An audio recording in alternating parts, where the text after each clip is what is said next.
حضرت ابو سعید خدری رضی اللہ تعالی عنہ سے مروی ہے اور حضرت ابو ہریرہ رضی اللہ تعالی عنہ سے بھی کہ ان دونوں نے گواہی دی کہ حضور صلی اللہ علیہ وسلم نے یہ فرمایا،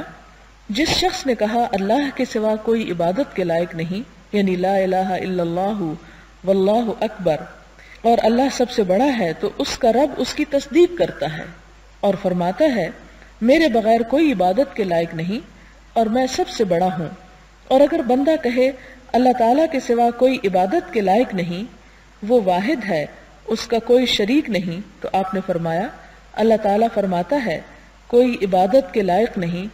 سوائے میرے اور میں واحد ہوں، میرا کوئی شریک نہیں۔ اور اگر بندہ کہے کوئی عبادت کے لائق نہیں سوائے اللہ کے، بادشاہی اسی کی ہے اور اسی کے لیے تمام تعریفیں ہیں، تو اللہ تعالیٰ فرماتا ہے کوئی عبادت کے لائق نہیں سوائے میرے ہی لیے تمام تعریفیں ہیں اور بادشاہی میرے ہی لیے ہے۔ اور اگر بندہ کہے کوئی عبادت کے لائق نہیں سوائے اللہ کے، اور اللہ تعالیٰ کے سوا کسی کے پاس نہ کوئی طاقت ہے نہ قوت،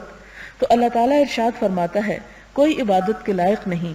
سوائے میرے، اور نہ میرے سوا کسی کے پاس کوئی طاقت اور قوت ہے۔ تو حضور صلی اللہ علیہ وسلم فرمایا کرتے تھے کہ جو شخص حالت مرض میں یہ کلمات کہے اور پھر فوت ہو جائے اس کو آگ نہیں کھائے گی۔ کون سے کلمات؟ لا الہ الا اللہ واللہ اکبر، لا الہ الا اللہ وحدہ لا شریک لہ،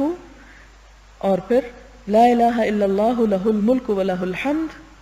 اور لا حول ولا قوۃ الا باللہ۔ یہ کلمات جو ہیں ان کو آپ نشان لگا سکتے ہیں کہ بیماری کی حالت میں انسان کو پڑھنے چاہیے، یعنی یہ بیماری کا خاص ذکر ہے۔